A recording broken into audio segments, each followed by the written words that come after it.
Sejam todos muito bem-vindos. Vamos fazer uma oração para a gente começar a nossa aula. Pai querido, nós te adoramos nesta hora, na beleza da tua santidade. Te glorifico, Senhor, por esta oportunidade de podermos estar reunidos e juntos e reunidos na tua presença para juntos aprendermos da tua palavra. Abençoe a cada um dos teus filhos, abençoe a minha vida também, me ilumine, me capacite, que o teu Espírito, Senhor, tenha liberdade de falar aos nossos corações. Mesmo que seja uma aula online, o teu Espírito tem liberdade de agir, de falar, de manifestar e trabalhar no nosso meio. Ensina-nos, Espírito Santo. Nós contamos com a tua ajuda, é o que nós te pedimos em nome de Jesus. Amém, amém e graças a Deus. Gente, a primeira coisa que eu queria falar para vocês, se alguém tiver alguma objeção, por favor, manifeste, fale. A nossa aula supostamente seria às 8h15 da noite, toda segunda-feira, 8h15, horário da América. Obviamente, a nossa classe aqui é para os irmãos que estão nos Estados Unidos, então 8h15. Porém, na segunda-feira eu também tenho uma classe de hebraico que supostamente era para começar às 7h15. Como houve a mudança de horário, né, horário de verão, mudou a minha classe, porque a minha classe é direto de Israel, de Jerusalém. Então, hoje à tarde, eu recebi uma mensagem, um e-mail, que a minha classe, o horário da América, não é mais 7h15, a minha classe de hebraico. A minha classe de hebraico é às 8h15. Então, eu assim achei melhor a gente fazer essa aula às 7h15, toda segunda-feira às 7h15. Vão ser só mais, talvez, um mês e meio, 2 meses no máximo. Alguém tem algum problema com esse horário de 7h15? Se alguém tiver, me fala, por favor. Se não, se você não falar, eu vou entender que todos concordaram. Que a partir de hoje, né, e na semana que vem em diante, também a nossa aula vai iniciar às 7h15, horário da América. Tudo certinho? Então pronto, ninguém se manifestou, acredito que todo mundo concordou. Então vamos lá, gente. Deixa eu compartilhar com vocês aqui a minha tela. Espera aí só um momentinho. Parará, parará, cadê? Ok. Deixa eu compartilhar com vocês aqui a minha tela.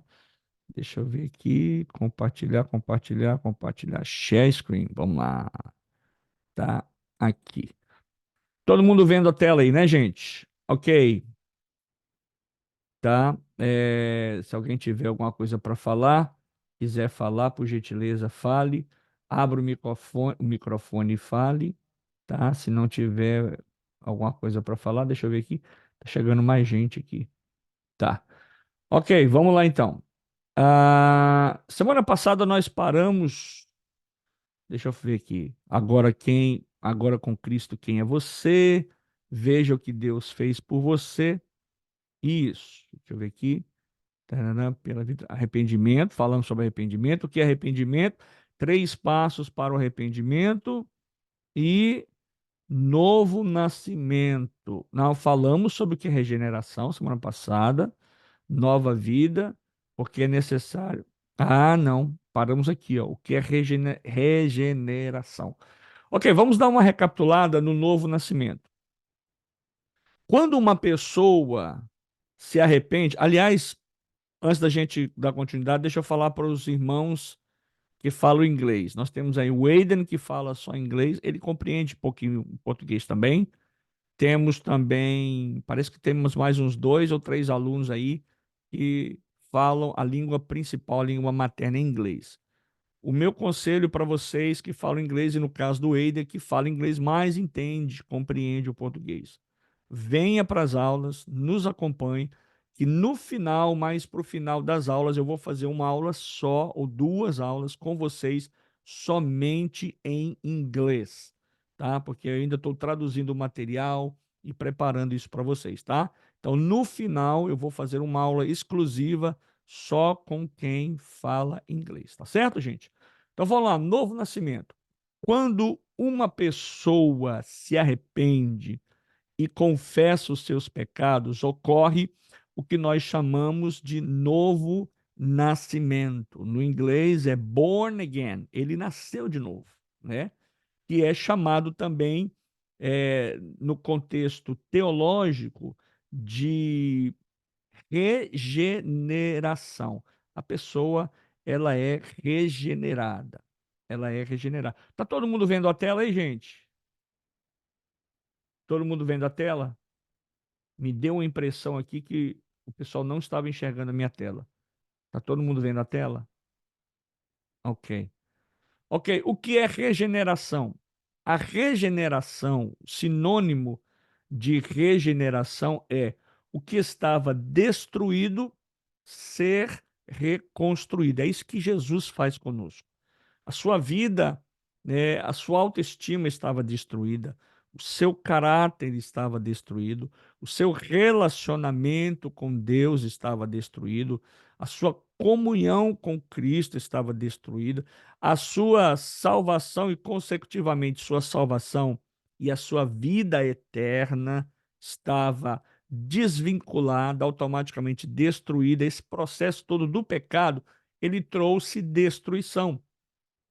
Então, quando há a regeneração, né, esse processo de quem nasce novamente, ele há um processo de reprodução daquilo que estava destruído. Então, o processo de regeneração é a reconstrução, ou seja, é a obra natural e instantânea de Deus que concede nova vida ao pecador que aceita ao Senhor Jesus Cristo como seu Salvador.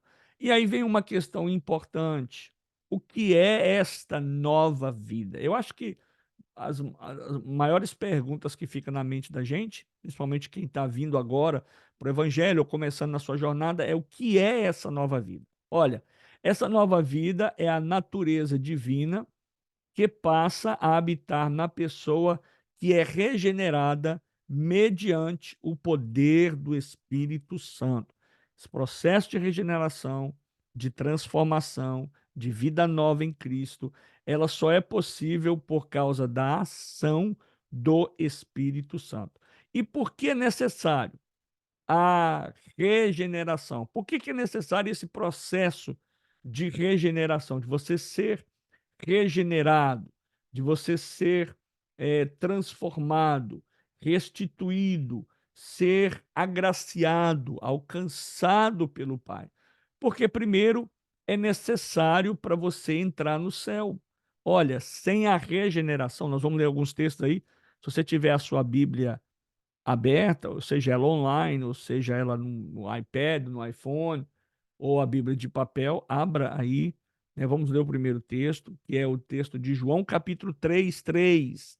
Esse texto é muito conhecido, gente, porque é o texto do diálogo de Jesus com Nicodemos, né? Não vou entrar aqui nos pormenores, mas só para você se situar. Nicodemos era um doutor da lei, era um sábio, era um judeu, era um homem de alto escalão dentro do judaísmo. Ele era um professor da Torá e, ao mesmo tempo, ele tem essa incógnita, essa dúvida. E aí Jesus diz para ele, Jesus respondeu a Nicodemos dizendo, João capítulo 3, verso 3, e a pergunta é: por que é necessária a regeneração?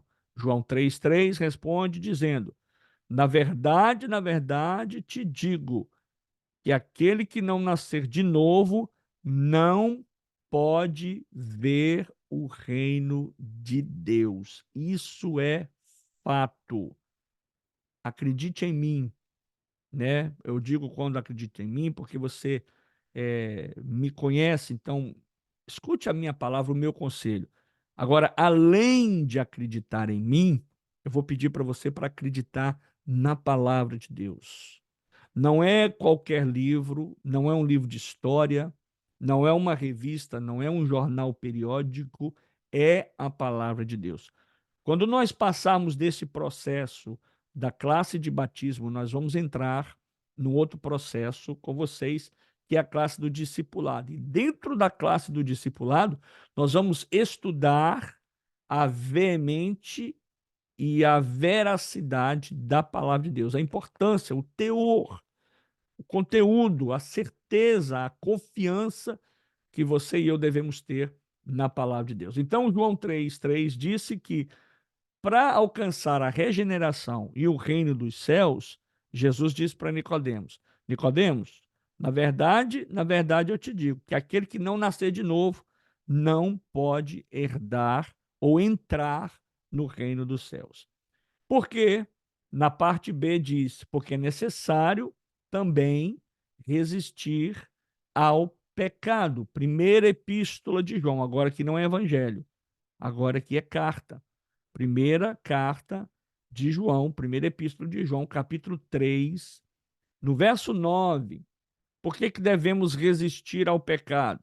Porque o pecado é a única coisa que nos afasta de Deus. Olha o que a Bíblia disse, e nós estudamos isso lá atrás, Romanos, quando ele disse assim, ó, todos pecaram e destituídos, ou seja, separados foram da presença de Deus. Então, o pecado, ele nos separa da presença de Deus. Então, para alcançarmos ou para vivermos, caminharmos no processo da regeneração, é necessário resistir ao pecado. Se você tem a sua Bíblia aberta, primeira carta de João, capítulo 3, verso de número 9. Diz assim: qualquer que é nascido de Deus, olha só, ele não está dizendo que uma classe de pessoas, um tipo de pessoas, é, uma nacionalidade, uma língua. Não, ele não está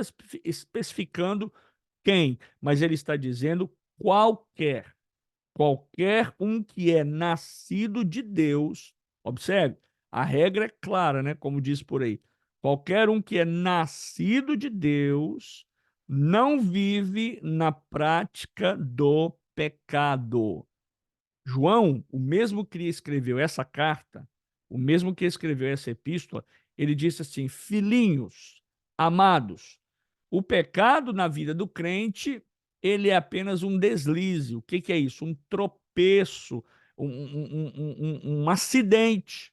Então, ele, no verso 9 da sua primeira epístola, ele diz: qualquer que é nascido de Deus não vive na prática do pecado. Por quê?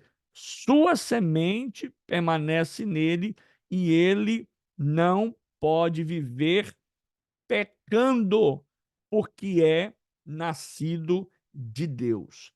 Deixa eu abrir um parênteses aqui e dizer isso para você.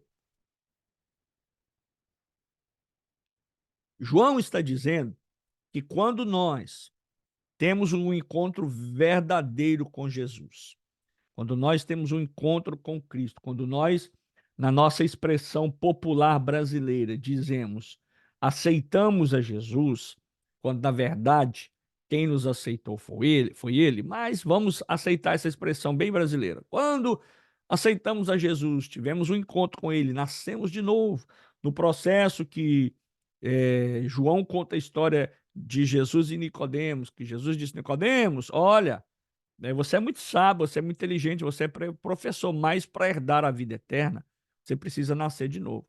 E aí, nesse processo de nascimento, quando você passa por esse processo, o que é que acontece? A semente da palavra é plantada no seu coração. É como que você tivesse um estalo na sua mente. E você agora passa a entender o que é pecado e o que não é pecado. O que é uma vida correta e o que é uma vida que não é correta. Exemplo, quando Adão e Eva estavam no paraíso, você se lembra da história? Eles não conheciam o pecado. Adão, Eva eram pessoas puras. A proposta inicial de Jesus, de Deus, para a humanidade é que todos fossem como Adão e Eva no início, no princípio. Porém, o pecado entrou na humanidade. Como ele entrou na humanidade?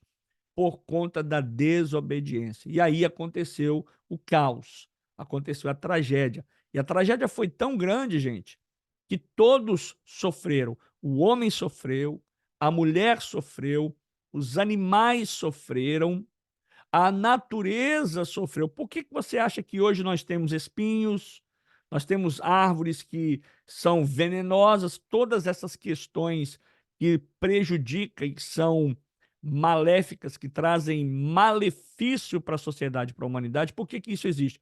Por conta do pecado. O pecado, ele atingiu não somente a raça humana, naquela época eram dois, Adão e Eva, como também a natureza foi afetada. As plantas foram afetadas, os animais foram afetados, as aves foram afetadas, o mar, os peixes, tudo, o universo foi afetado. Por isso, Jesus precisava vir para fazer este vínculo novamente entre o homem e Deus.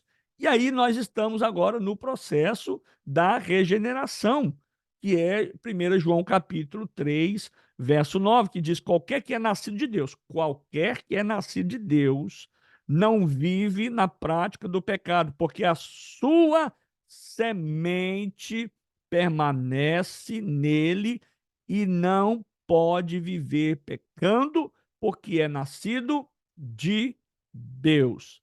Por isso que a pessoa que, quando ela encontra Jesus, quando ela tem um encontro verdadeiro, isso eu estou dizendo para quem tem encontro verdadeiro, você precisa decidir se você foi influenciado por seu pai, pela sua mãe, qual é o motivo, ou se você teve um verdadeiro encontro. Aquele que tem um verdadeiro encontro com Deus, a semente da palavra de Deus vai falar no seu coração.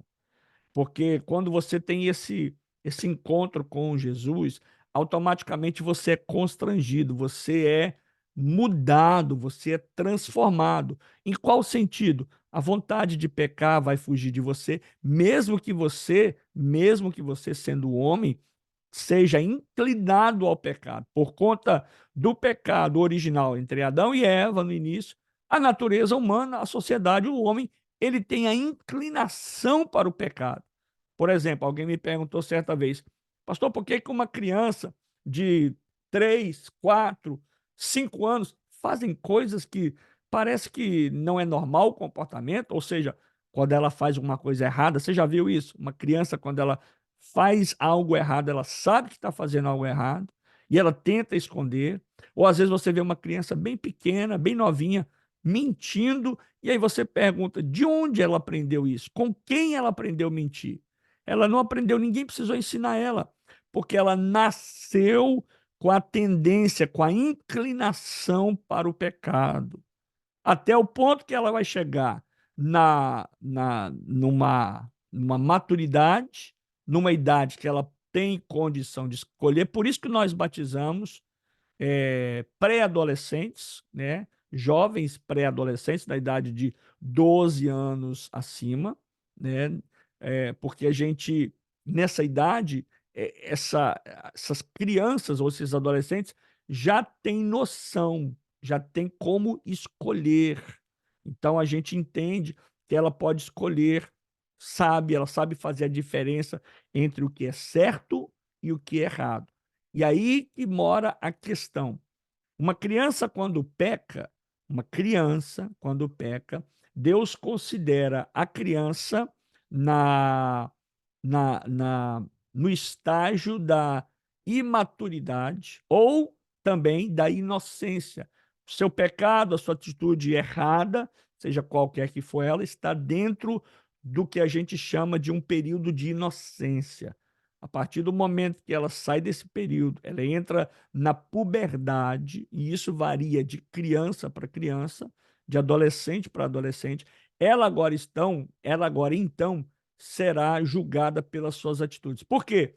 Ela já não está mais no período da inocência, ela começa a ter a consciência do que é certo, do que é errado. Por isso que nós recomendamos, aconselhamos e praticamos isso, que toda criança, a partir dos 12 anos, a gente coloca uma data, né, uma idade, para que nós possamos ter o controle, para que essas crianças ou pré-adolescentes possam, então, agora descer as águas batismais, ir ao batismo. Por quê? Porque o batismo, gente, é uma ordenança de Jesus. Jesus disse assim: todo aquele que crê e for batizado será salvo. Lembre-se, eu quero deixar claro, o batismo não é para a salvação, mas o batismo é para o arrependimento, é por conta do arrependimento. Eu aceitei, eu criei, eu recebi, estou convicto, me arrependo e publicamente eu vou agora professar a minha atitude diante de Deus, diante das testemunhas. Então, é necessário resistir o pecado. Terceiro, é necessário viver uma vida de retidão. É necessário, tem mais gente chegando aí, seja bem-vinda, Sofia. Seja bem-vinda, Sofia. Isso. É necessário viver, é necessário, o que é necessário para viver em retidão? Aqui o apóstolo João, ele nos dá uma dica do que é necessário, gente.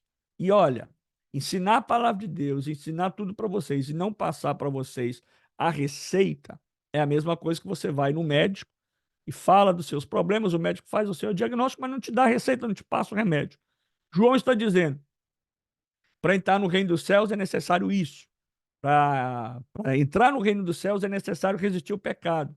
E é necessário também viver uma vida de retidão. Ainda na primeira carta de João, primeira epístola de João, capítulo de número 2, verso de número 29. Primeira carta de João, capítulo 2, verso de número 29. Diz assim: se sabeis que ele é justo, ele quem? Cristo. Se sabeis que Cristo é justo, Jesus é justo, sabeis que todo aquele que pratica a justiça é nascido dele. Olha aí, olha aí. Por que que é necessário, é necessária para viver em retidão? A regeneração, ela traz essa condição de entender que se nós sabemos que Jesus é justo, sabemos que todo aquele que pratica a justiça, ele também é justo. Porque quem não pratica a justiça, ele é o quê? Injusto, né? E mais para frente nós vamos falar sobre isso, sobre o salário do pecado, as consequências do pecado, né? Agora, gente, existem 3 passos para a regeneração.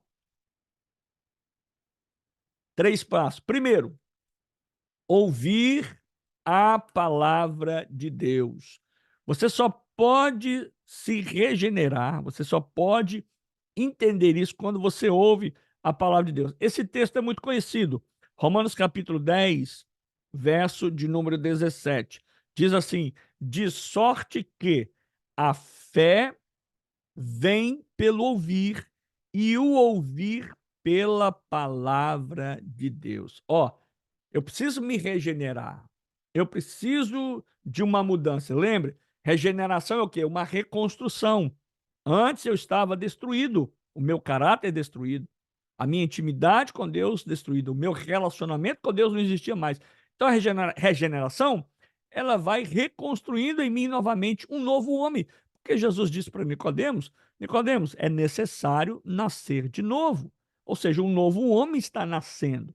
Então, esse processo passa pelo ouvir a palavra de Deus. Muitas pessoas, e nos nossos dias, enfrentam muita dificuldade, existe por aí na internet, em vários lugares, que dizem que não é importante ir para a igreja, que não é importante ter comunhão. É importante sim, porque é na igreja que você tem comunhão, é na igreja que você comunga sem participar do pão. E o que vocês vão fazer depois da ceia, olha só, no primeiro culto, né, depois do batismo, vocês vão estar ceando. E isso é lindo, porque participar da cerimônia da Santa Ceia, da Ceia do Senhor, é um sinal de comunhão, né? Vou ler aqui para vocês aqui, ó, o que que Jesus disse, aliás, o que que Paulo disse, 1 Coríntios capítulo 11. Olha que interessante esse texto aqui, gente. 1 Coríntios capítulo 11, verso 24, 25. Aqui, ó. Verso. Vou ler aqui a partir do verso 26. Verso 26. Porque todas as vezes que comerdes este pão e beberdes este cálice, olha o que vai acontecer com vocês, né? Anunciais a morte do Senhor até que ele venha. Por isso que aquele que comer o pão ou beber o cálice do Senhor indignamente está culpado do corpo e do sangue. Ou seja, você é cúmplice quando você está indigno, quando você. E isso eu quero deixar bem claro. Quando você vive uma vida na prática do pecado. Que pecar você pode, por acidente, tropeçar, cair. Mas assim que você viu que caiu, tropeçou, errou, corre para os pés de Jesus. Peça perdão. Ah, então todas as vezes que eu pecar, eu tenho que pedir perdão? Sim, tem que pedir. Você não pode. Porque o que vai acontecer quando você não pede perdão? Vai cauterizar o seu coração, de modo que o pecado vai virar como se fosse uma crosta, algo grosso, e aí fica aquela camada grossa, você já não sabe mais se está fazendo certo, está fazendo errado, se está fazendo a vontade de Deus, se está pecando ou não está pecando. Então, quando eu vou, corro para pedir perdão, ele me limpa novamente e me retorna à comunhão. E aí no verso 28 ele diz assim: examine-se, pois, o homem a si mesmo, então coma deste pão e beba deste cálice. Ó, tá bom? Então, isso é importante, participar do corpo de Jesus, corpo e do sangue. É necessário para viver em retidão. Ouvir a palavra, 3 passos para a regeneração. Primeiro, ouvir a palavra. Segundo, crer na palavra. Marcos 16, 16 diz isso. E eu estou passando aqui, gente, vocês podem observar, eu estou sendo bem enfático, passando para vocês a palavra de Deus. Não estou tirando nada da minha cabeça. Tudo é da palavra de Deus. Marcos 16, 16 disse assim, ó.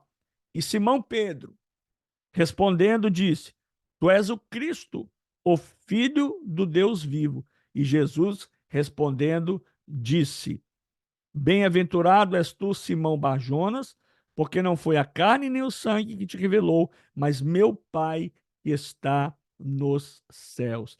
Crê na palavra de Deus, precisa crer. Quando se diz respeito à vida eterna, gente, trabalha no campo da fé. Sem crer na palavra, sem crer em Deus, sem crer em Jesus, sem crer na manifestação do Espírito. E para receber o Espírito Santo também tem que crer. É necessário que creamos. E nascer de novo, já dissemos isso várias vezes. João capítulo 3, verso 5, é o diálogo de Jesus com Nicodemos. Tá bom?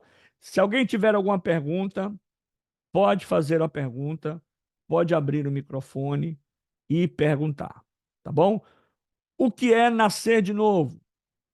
Olha, nascer de novo é o Espírito Santo comunicando nova vida com ao crente, implantando a própria natureza em sua vida. Vou repetir.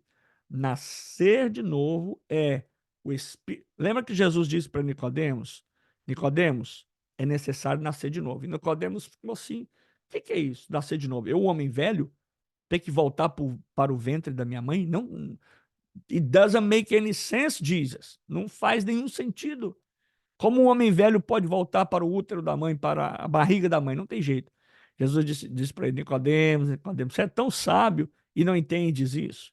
É necessário nascer da água e do Espírito. Então, gente, é o Espírito Santo. Quando nós nascemos de novo, o próprio Espírito Santo, o Espírito de Deus, ele comunica nova vida à pessoa, colocando nela, implantando nela a própria natureza de Cristo. Quando você nasce de novo, é como se Cristo, ó, vou dar um exemplo, é como se Cristo entrasse, encarnasse em você. Você vai ter a natureza dele, você vai ter a sensibilidade dele, você vai ter os desejos dele. E Paulo disse isso, que a nossa luta, ainda que Paulo disse mais à frente, lá em Efésios, que a nossa luta não é contra a carne, é contra o sangue, mas a nossa luta é a carne lutando. Paulo disse depois, a carne luta com o espírito e o espírito luta contra a carne.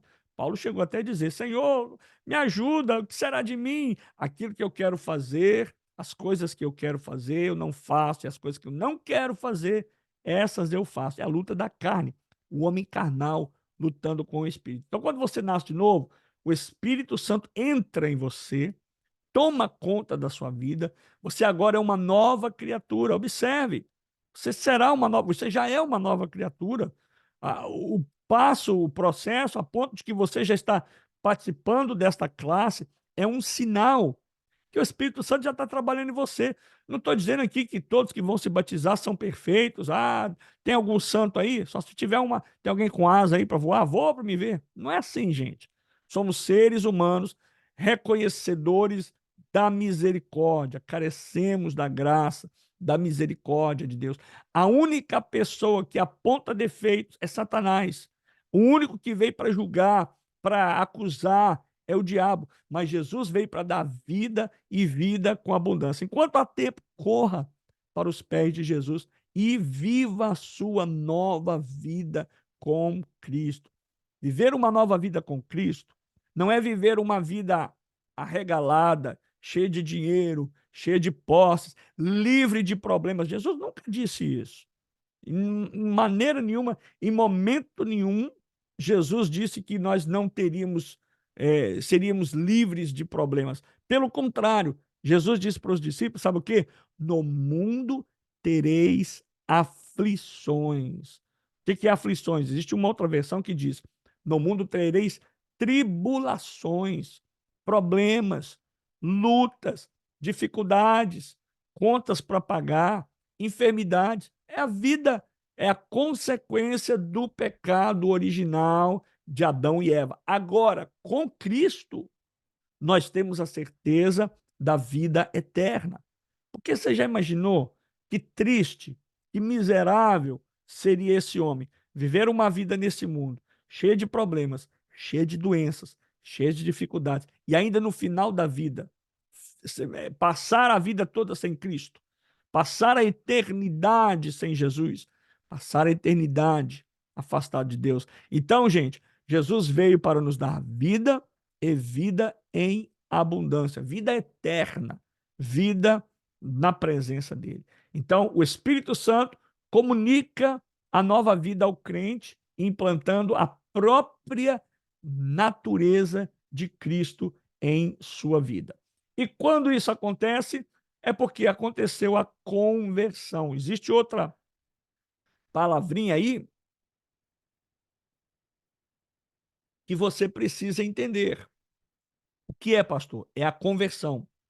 Conversão, gente, significa virar para a direção oposta. Eu dei um exemplo aqui outro dia. Eu disse o seguinte: quando você está na autoescola aprendendo a dirigir o seu carro, né?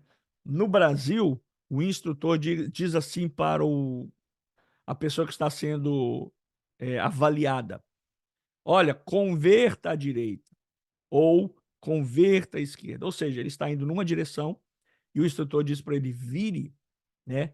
Vire para a direção oposta, vire para o outro lado. Então, conversão é isso, significa virar para a direção oposta. Ou seja, é a mudança total que ocorre na vida da pessoa que abandona o pecado e vem para Cristo, tá? Isso é conversão.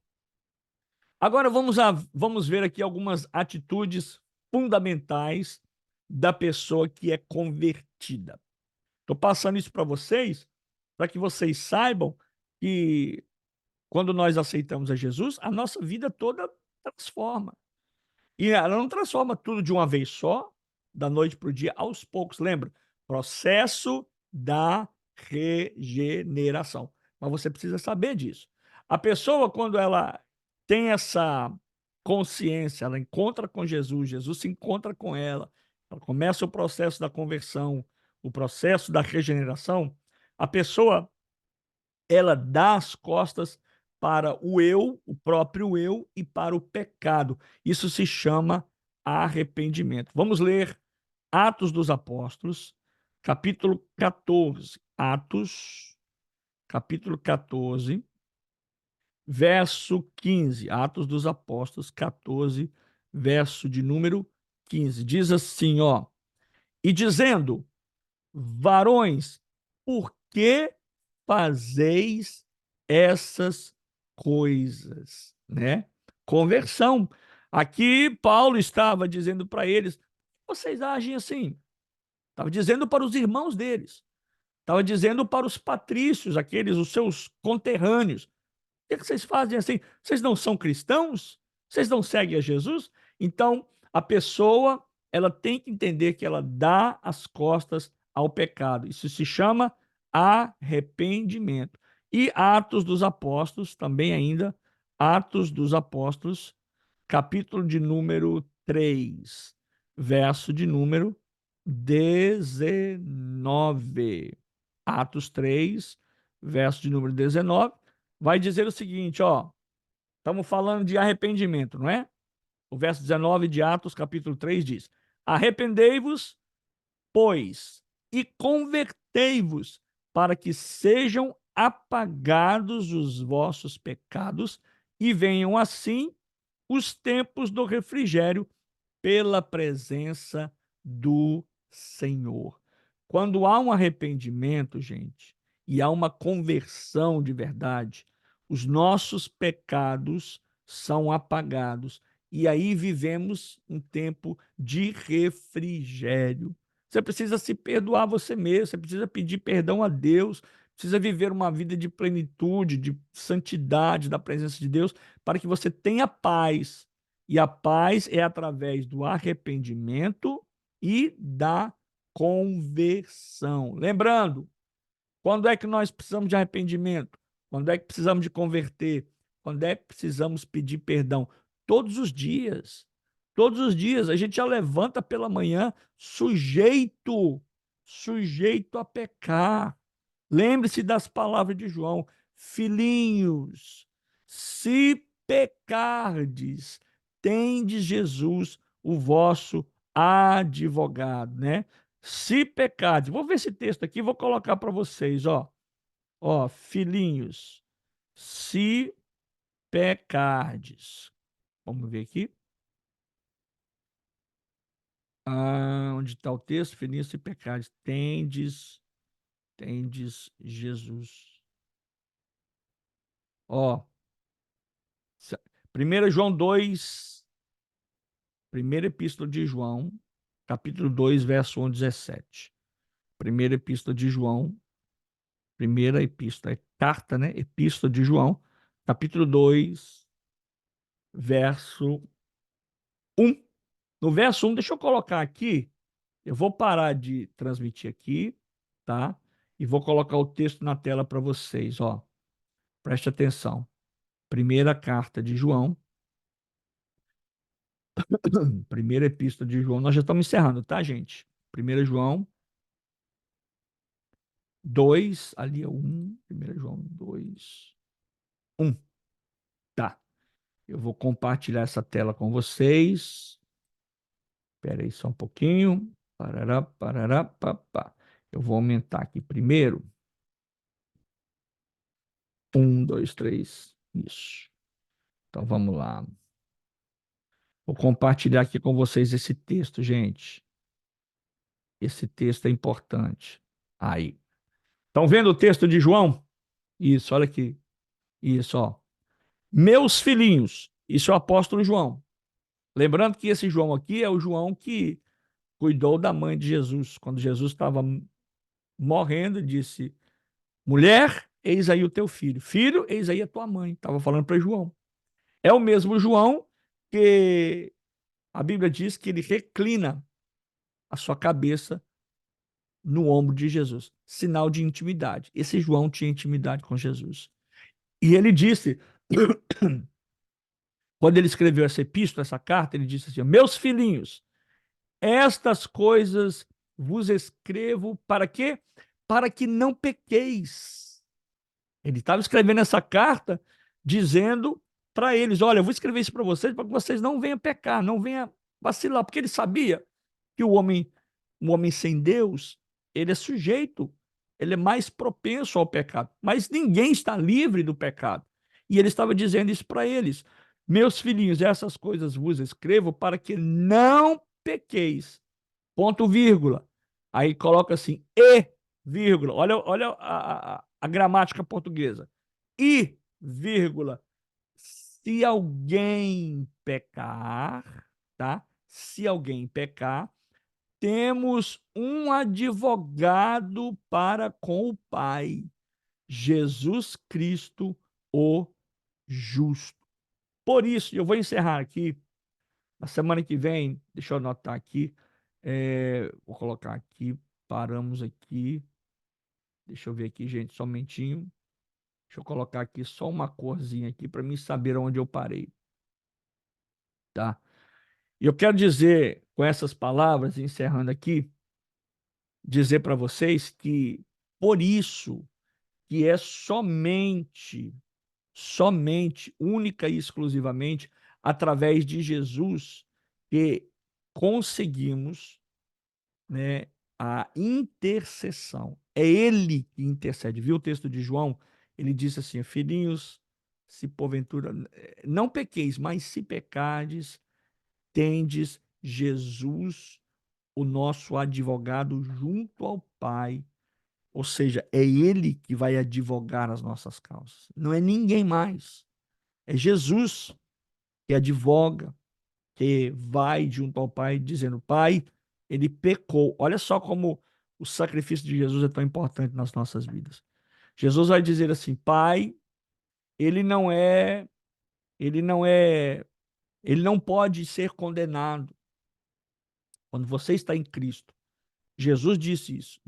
Ele disse não, ele diz isso para Deus. Pai, ele não pode ser condenado. Ele não pode ser lançado no inferno. Ele não pode ter a vida eterna.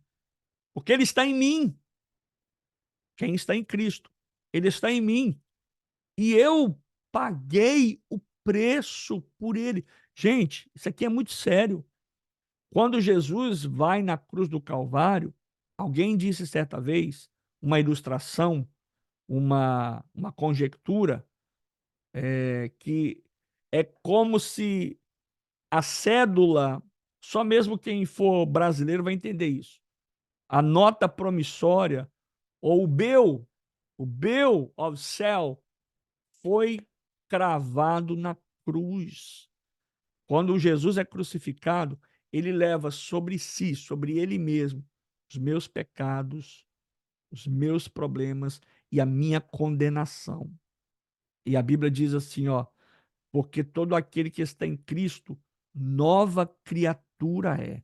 As coisas velhas passaram e tudo se fez novo. E Jesus disse assim: Senhor, Deus, Pai, ele não pode ser condenado. Mas por quê? Eu estou aqui conjecturando para você entender. Mas por que Jesus ele não pode ser condenado? Porque eu paguei o preço por ele. Ou seja, eu comprei a briga por ele. Eu paguei pelos pecados dele. Então, em Cristo, nós somos absolvidos. Em Cristo, nós somos livres. Em Cristo, nós somos livres do pecado e livres da condenação do pecado. Agora, vou ser enfático e taxativo: somente em Cristo.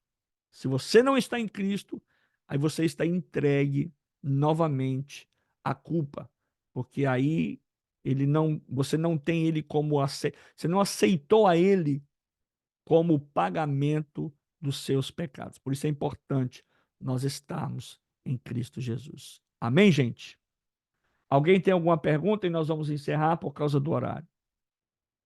Lembrando vocês que na semana que vem nós vamos regressar novamente às 7h15, tá? E vamos correr para a gente ganhar tempo nessas aulas. E em maio, dia 26 de maio, nós vamos fazer um culto especial, um culto de batismo. Vamos preparar as camisetas para vocês. Vai ser uma festa linda. Chame os seus familiares, parentes, amigos, irmãos, pai, mãe, marido, mulher, filho, filha, todo mundo. Vamos fazer uma festa linda em celebração a essa data especial que é o batismo de vocês. Amém? Vamos orar. Se alguém tiver alguma pergunta, pode falar. Se não tiver, nós já vamos orar nessa hora, né? Vamos orar. Feche os seus olhos comigo. Pai querido, eu quero te dar graças, eu quero te agradecer por tudo que o Senhor tem feito e fez. E abençoe a vida de cada um dos teus filhos. Eu abençoo a vida do Gabriel, que está conosco, da Júlia, do Eiden, do Antônio Holanda, da Luíse, da Raquel, ó Deus, do Daniel, do Gabriel, da Caroline, da Sofia, da Júlia, de todos os teus filhos que estão conosco aqui nesta live, nesta aula. Abençoe-os, para o Davi também, abençoe-os para a glória do teu nome. É o que nós te oramos e pedimos em nome de Jesus. Amém? Amém, gente? Deus abençoe vocês. Fiquem com Deus e até amanhã, terça-feira, nós temos nosso culto e ensino na igreja.